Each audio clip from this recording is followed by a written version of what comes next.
Alors bandeko na bandi bomoni kama buzoba na l'exibino kama buzoba ya ba congolais o wana nani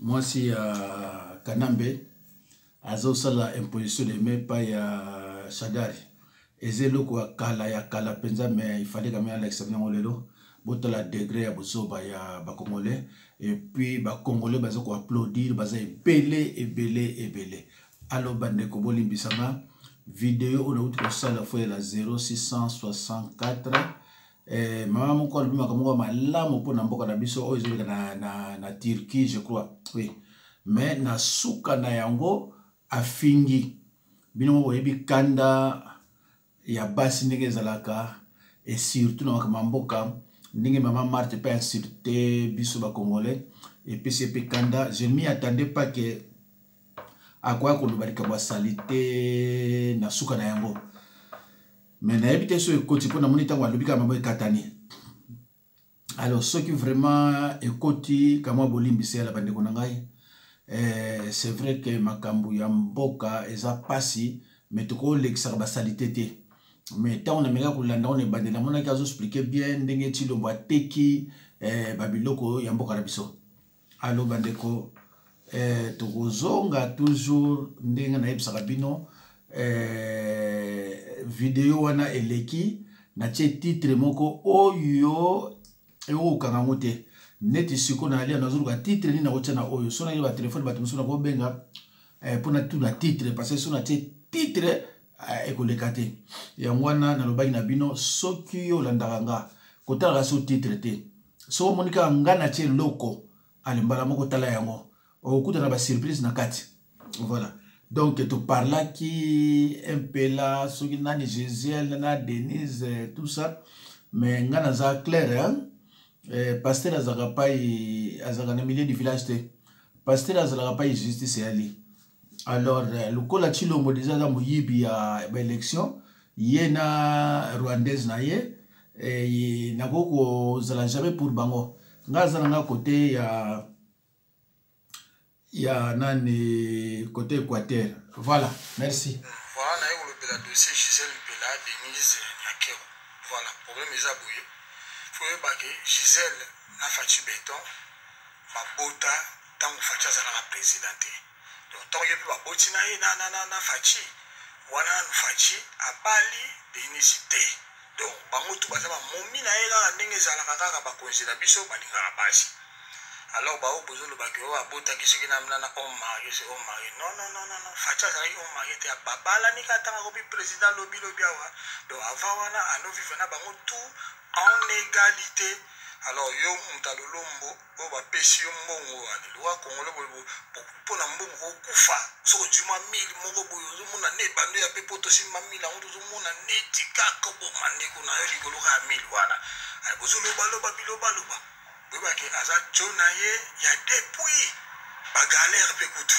do depuis ba président souté ba galère bazana ya est-ce que bino bobite ke Gisèle aza mona Bruxelles Fatipa mona Bruxelles bazala depuis Nyakero mona Angleterre na London bazoe na London do wana déjà Gisèle na Fatipa ko chaka ba beta na bango eza bakati musumu to lubango ezati boyebite ya basula to ko bomba kaka bo facha za pe bofu na biso to ko bomba kaka donc bazala déjà na Gisèle ko bazaba na Bruxelles est-ce que boyebi yango hein tant Gisèle wana donc comment mpela wana zo sala wana facha zo sala na ye est-ce bino ko sala ka boyo kaka masolo boyo kaka kombo ya Denise zo bi boyo masolo te boyo kaka monzala kumko loba n'importe quoi hein loba n'importe quoi bazala ka Denise basoka na Angleterre mais Gisèle bazala ka boyo peke dans l'époque mutu so za Angleterre moya ka Belgique ça te po facha sala nationalité te alors que ne pas Angleterre pété ozomon boye bango eza bakati moi to lo bango eza te donc bango na Gisèle Fatina Gisèle bazala na bango parce baza bana mboka moko fat bino kati soki Gisèle facha za ye mobile na ete aoya na kinyo na pona réclamer la ndai non aza mobile na ye ya bagale bazala na ye ya wata on peut mobile makambo ye Gisèle aza na droit aya na mboka ya bakoko na ye a réclamer pe ba droit na ye hein basi ba mobutu wana bazalaki na basi ebele tomona esika moko te maa bobila na baluka basi ya mobutu aboma bango to kabila wana azalaki na basi ebele tomona mama olive te aluka mwasi moko aboma non. Alors information ka olobaka ke donc mama Denise yo oboma ndeko na yo kaka toloba likolo ka bloka mokili yo ati soki aza wana vani na kini wana tazi bomenga onde ya mwana nde likolo na se kwe mama eza obosambela kati eza biloka mokili yo kotika ngo enju oboma ndeko na yo te pona kaka bamongo wana bato bakufa ba mobutu bakufa batika bomenga moti mama oboma ndeko na vanité de vanité bandeko na ngai suna landi nani ndeko ndenga zoloba to raisonner mama wana nani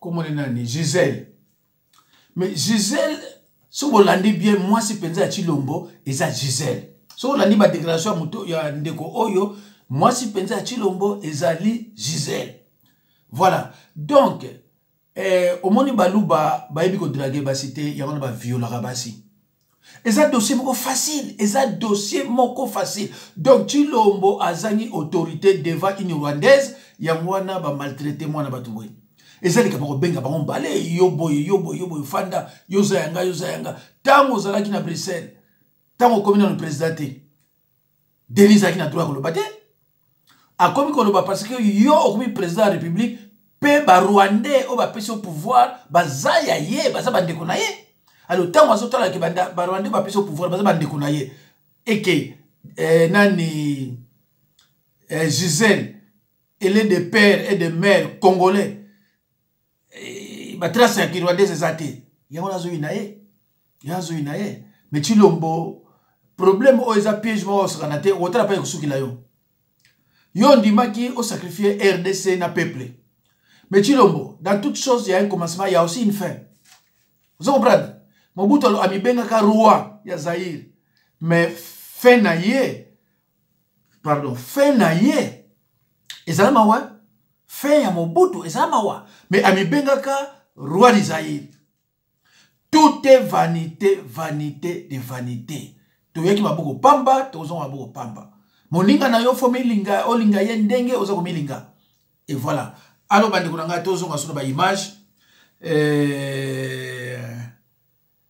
tozonga suna ba image nakoko rappeler bino que bon mwana oyo moko o penza Chilombo penza mwasi ya nani mwana ya Gisèle donc oyo penza ko Chilombo soko bwaki ye e uza o kelifelo na episode ngwana Chilombo soko bwaki mwana oyo kelifelo voilà.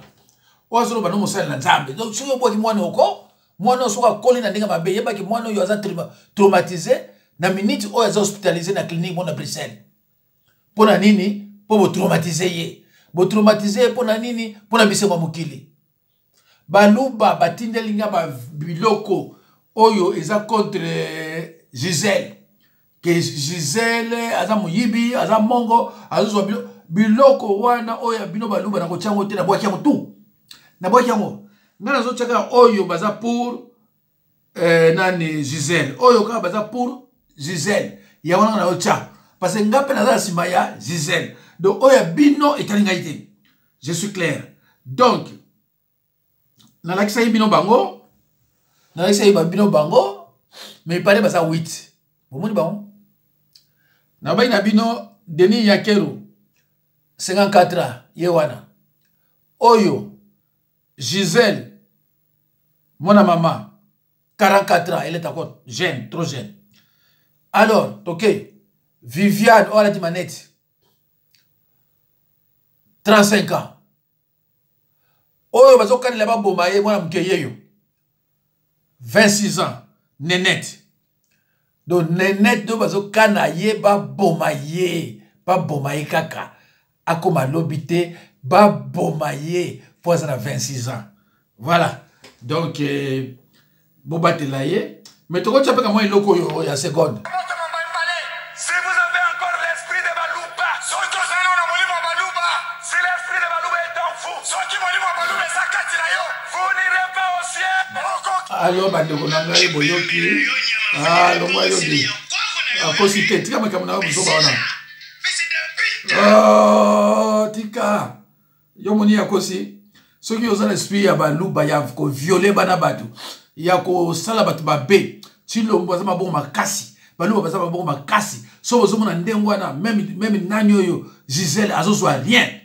Parce que mon louba pas kabilo même $10 yango yo. Docteur Epafrate ako kufana kisasa azangi même kolia kabri akufi. Alaki pire chilombo. Akufi na nzala na hôpital mama yemo. Azanga même mbeto. Bango so bazangi ba kipakete. Ndaye mutubile na Afrique du Sud azanga ki $20 mon louba opesa zate. Donc chilombo azanga koza même na ba milliards. Pour pesa au moins c'est 1 million. Azomona ita bongisio. Donc ba louba bazanga to ba kabakate. Voilà. Je suis clair. Un Libyen, ils l'ont déposé là, ils travaillent pour eux. Bon, Tshisekedi, ce n'est même pas la peine de perdre du temps avec lui. Ce n'est même pas un Africain. Tshisekedi, ce n'est pas un Africain. C'est un franc-maçon joufflu, le gros ventre qui mange comme un porc au service des satanistes qui est en train de livrer l'Afrique aux impérialistes. Voilà ce qu'est Tshisekedi.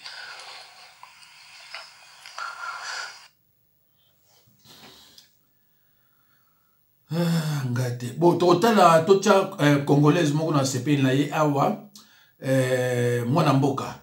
Alo toyoka ye. Je viens rapidement faire une vidéo parce que en tant que femme, je suis choquée. Je suis indignée et révoltée. Je suis Gisèle Mpela. Parce que je suis une femme congolaise. Comme le régime actuel là est en train de nous parler, congolaise de père et de mère, Gisèle Mpela est congolaise de père et de mère. Gisèle Mpela est une digne fille de l'Équateur. D'où vient-il qu'une personne ou des personnes, parce qu'ils ont un certain pouvoir, se décident d'expulser une Congolaise de son pays pour la renvoyer en Belgique? Je ne serais pas choquée si c'était seulement à Gisèle Mpela qu'on a humilié comme ça. Mais comment est-ce que les autorités de ce pays peuvent être inhumains comme ça? Comment est-ce que les autorités de ce pays peuvent traumatiser les enfants à bas âge? Où on a bafoué le droit de ces enfants, la dignité de ces enfants. Voyons comment est-ce que leur maman a été malmenée à l'aéroport dans l'avion. Qu'est-ce qui ne marche pas? Qu'est-ce qui n'a pas marché? Un Félix Matamata. Qu'est-ce qui n'a pas marché? Mais quels sont ces comportements?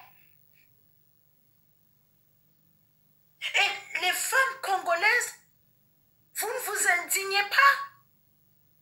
Ce qui arrive à Gisèle Mpela aujourd'hui peut arriver demain. Oui. Elle est la maîtresse de trucs de Félix. C'est connu. Ici en Belgique, tous les gens qui vivaient en Belgique savent la relation qui existe entre Félix et Gisèle Mpela. Lui, Félix, qui a fait, je ne sais pas, 30 ans en Europe, je ne sais pas si c'est 20 ans, qu'il vienne un peu nous présenter ses fiches de paye.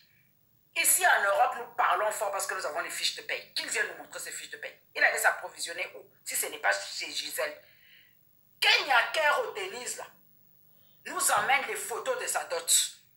Nous amène ces photos de mariage avec Félix. Femme légitime, femme légitime. Femme légitime dans la bouche. Même si tu es femme légitime, est-ce que tu as le droit de faire ça?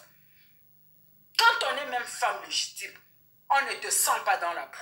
Quand on est même femme légitime, sûre de soi, on n'attaque pas une rivale. On n'utilise pas la force que l'on a. On reste calme.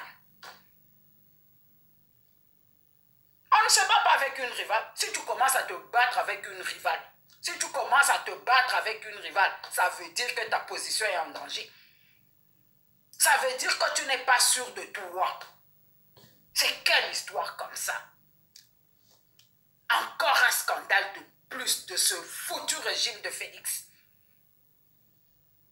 Une honte de la République. Et les femmes congolaises ne sortent pas pour dévoiler ces conneries. Moi, je suis d'abord restée tranquille. Je me suis dit, attends, alors nous allons un peu voir jusqu'où cette histoire va partir. Et il y a même le cabinet civil de la présidence qui nous sort un communiqué bidon à la con. Que c'est Lamuka et le FCC, le montage. Quand Félix allait faire des enfants avec Gisèle, le FCC, Lamuka était là. C'est Lamuka et le FCC qui descendaient le pantalon de Félix. Il faut arrêter quoi. Vous n'assumez jamais rien. C'est toujours la faute des autres. Et quand j'ai donc vu la vidéo, ça aussi, c'est le montage du FCC et Lamuka. La façon dont on est en train de malmener Gisèle. L'arrivée de Gisèle en Belgique avec ses deux gosses. J'ai été choquée. C'est à vomir. Un homme qui est incapable de gérer sa propre vie sentimentale. C'est le grand Congo qu'il pourra gérer. Mais nous comprenons pourquoi il patauge.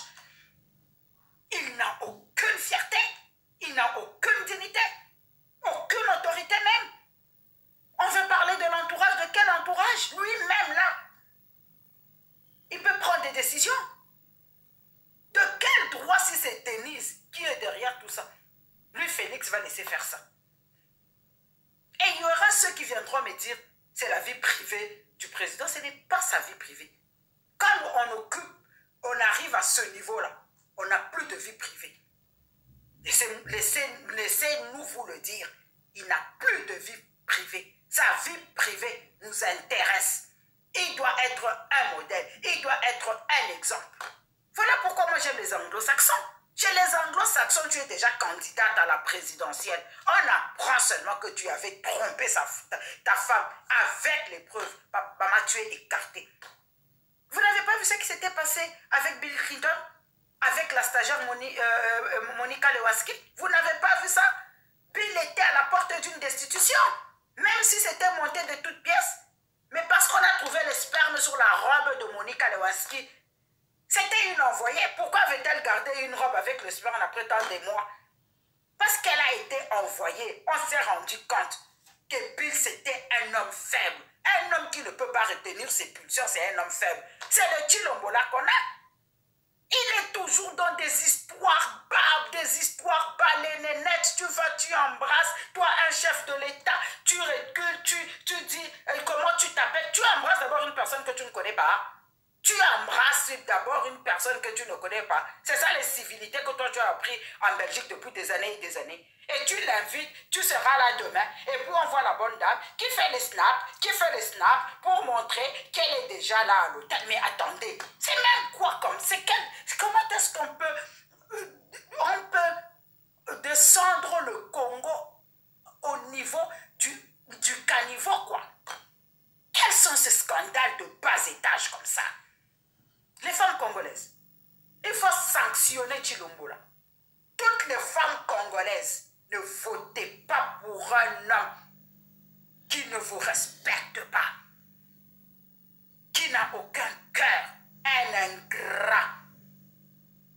Même dans sa vie sentimentale, il montre comment il est ingrat. Même dans sa propre vie sentimentale, dans sa propre vie de famille, il nous montre comment est-ce qu'il est prêt à tout pour garder ce pouvoir. Même s'il faut décimer tout le peuple congolais pour garder ce pouvoir avec cette histoire de Gisèle Pella. Chilombo vient de nous montrer que c'est un homme sans cœur, que c'est un homme indigne, que toutes les femmes se mettent à la place de Gisèle Pella. Que toutes les femmes boycottent ce pouvoir. Il y en a marre. Il y en a marre. On ne peut pas parler du Congo en bien. On ne peut pas parler de notre pays en bien. Et voilà. Mbokelengi, quel Mbokelengi? Mboka ya buzoba. Mbokelengi ni nyango. Mbokelengi na buzoba. Mikolo nyonso tout kaka na buzoba, na buzoba, na buzoba, na buzoba, na buzoba. Rien ne marche dans notre pays. Un petit groupe de chefs ont rempli la présidence pour porter des westerns, pour aller dans les boîtes de nuit. La présidence a perdu même de sa dignité, de sa valeur. Et le peuple, la population croupit dans la misère. Voilà la rentrée scolaire qui approche. Beaucoup de parents ne savent même pas comment est-ce que leurs enfants vont rentrer à l'école. Mais vous êtes en train de crier Mbokelengi, Mbokelengi. Mbokelengi na buzoba. Gisèle Pela, ma soeur, ne te laisse pas faire. Nous sommes derrière toi. Nous les dignes filles là, du Congo là. Nous qui connaissons la valeur de la femme là. Nous sommes derrière toi. Et dès que tu mets tes pieds sur le sol, parce que tu as déjà mis tes pieds dans un pays de droit, porte-moi plainte à ce matamata là, à ce chouflu là. Porte plainte. Tes droits ont été bafoués. On n'a pas le droit de t'expulser de ton pays. On n'a pas le droit de t'expulser de ton pays. Le scandale que tu as causé dans l'avion était petit. Il fallait causer un gros scandale. Baniko, Bouzoba Nini Boy. Quelqu'un va nous montrer ce pouvoir. En 3 ans, vous nous avez déjà fait voir de toutes les couleurs. Et quand je vais faire ma vidéo, quand je vais la poster, venez m'insulter. Avec vous, j'ai l'impression qu'on doit descendre dans la boue. Nous allons tous descendre dans la boue. Vous n'avez pas le monopole des injures. Vous n'avez pas le monopole de la sauvagerie. Moi, la katangaise aussi. Quand je vais, coucou chamboula, il y a bien, il y a propre, il y a calme. Gisèle Pela, nous sommes avec toi. Nous, les dignes filles congolaises là, les femmes fortes, les femmes de valeur, les belles femmes, nous sommes avec toi parce que tu es une beauté. Quand vous aimez les hommes, les vilains hommes avec les têtes là, des joues comme je ne sais pas quoi, voilà ce qui vous arrive. Apprenez à aimer des belles hommes. Moi aussi, je suis vraiment choqué de voir comment Gisèle a été expulsée, humiliée, et voir comment les enfants ont été traumatisés. Je n'ai pas vraiment de commentaires à faire là-dessus. Beaucoup de parce que dans Congo, le bibo, maman, au Bokolanda, était le Bokolanda Gangaye. Ema wa badeko, ema wa mutu azana mboka na ye. Bozo benga na ye ke na mboka mususu ya bati mususu. Aza de père et de mère. Gisèle ozamona mungala. Bimisa nyonso. Kobombele komote. Chilombo Alex ma fiche de paye ne mbongo bana ozwa bana olia kuna. Abana compter na yo ko ya ko flatter pa na yo. Abimisa fiche de paye. Comment on t'a cause à 100 cœurs? Comment on t'a cause à 100 cœurs? Avant de expulser, il y a téléphoné qui Chilombo a donné son aval. Abi, Beganaï, ah, mon loup, tala, t'as yebisaka bino, oh, pasteur à mon Congo, t'as yebisaka bino que mon loup a koki qu'on reconnaître yote. Mon loup même yo lingi ye a kolinga yote. Invité mon loup ya pa na yo na simana yo mona mon loup, oh, mon ekolo mon susute. Ce sont des traîtres. Ba vidéo dans le bas de Kala. Ce n'est pas pour rien que Bazoki Chilombo. Avant l'indépendance, c'est la grande wana. Mais moi, je suis aussi mérité parce que ba minute et comme ok. Et ça m'a wa. Yo mutu. Olinga mobile muluba. Oye baka un jour, oko subir ba conséquences. Muluba mobile muluba kabakate. O bazana base ba mibale ba luba na basi bozo comprendre. Mobile ya muluba akabakate. Mobile ya muluba azoka mwasi na valeur te. Au monde chilo. Pareil. Namu kendi. Namu kuna. C'est pareil. Après on a aussi la vidéo mususu hein. Hein? Il y a pas criminel sexuel. naosala video mosusu. Ah, nzambe na ngai. Oh là là. Ok, merci beaucoup, merci. Ngai docteur Deba Petit Savant. Babotaki mwana na ngai oyo bozomona. Napesaki Félix Antoine Tshisekedi Kombo. Bayambaki Kombo anate. Bayambaki te. Nakomaki lokola nzoba. Nakomi lokola mwa sachet. Ata sachet oyo bakendaka nango na toilette. Donc ezalaka bongo te. Na sali de marche na te boya lelo boya lobi boya. Babandi koseka kutu ngai. Babandi koseka ngai. Ndenge nazosala marche mpona Kombo. Bon, eza ngai te. Félix eza bantu na yo. Nga nalingaki yo napesi yo Kombo oyambi yango te. A partir ya lelo mwana oyo bozomona aza lisusu Félix Antoine Tshisekedi Tshilombo te akomi Bokecho Wayambo. Bokecho le premier. Soit Kombo. Bantu ya Félix ababoye mpona ke na pesa Félix Kombo na te pliaka lobi ya na pesi Wayambo Bokecho Kombo. Wayambo ndoyi na yo aza lisusu Félix te. Akomi nini Bokecho Wayambo le premier ndoyi na yo ya yeoyo. Ngai docteur de baba na changer Kombo ya mwana aza lisusu Félix te. Aza akomi Bokecho Wayambo Bokecho le premier. Avenir ya lobby. Merci beaucoup. Monde entier nga docteur de bana kosaka te. Kombo est-ce que to boaka mwana na kobwaka te. Makambo Wayambo sasa linga eza ebele. Wayambo aza na tribaliste te. Ta Wayambo ayambaki ngai. Sinaza muluba mbujimai. Ayambaki ngai ndengeni. Atali aza na amour. Bantu nyonso oyo bazoloba ke Wayambo aza na amour te. Baza bandoki.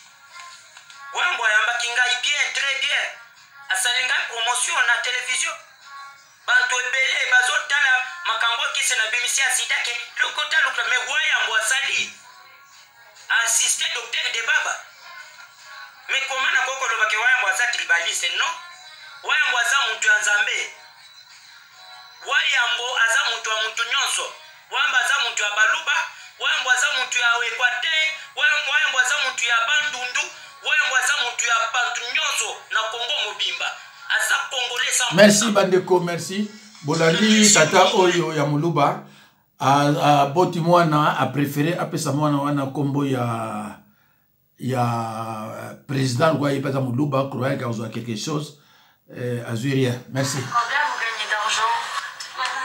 Alors, je gagne, c'est public, hein. Je dois être payé comme président de la République avant le prélèvement à la source. Je crois que c'est environ 13 500. Combien? 13 500, je crois. Ouais. Et après, alors les gens te diraient, en comparaison avec les ennuis et le secteur privé, que ça va pas, mais ça te paraît beaucoup.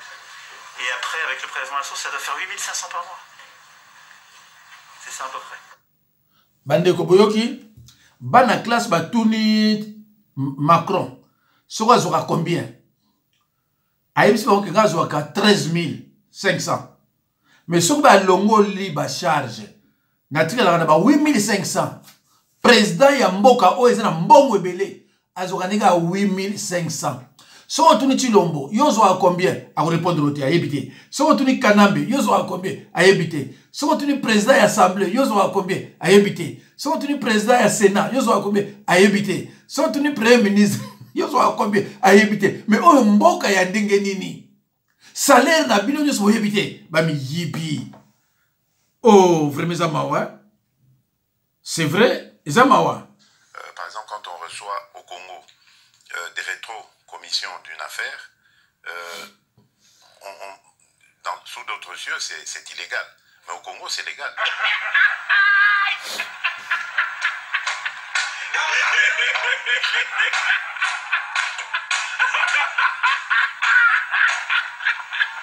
Ça tombe plutôt dans le sens de rétro-commission. C'est pas du détournement.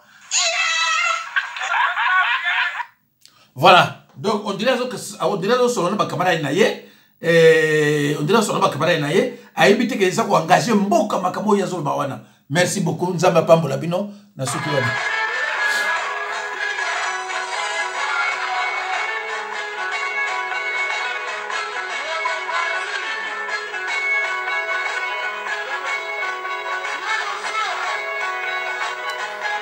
Denis Nyakero, bien na yo mama, bien na yo.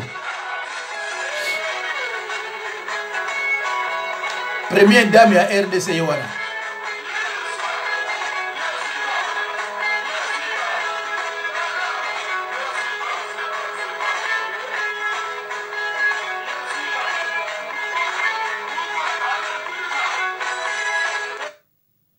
Wana première dame ya mboka na biso Yowana.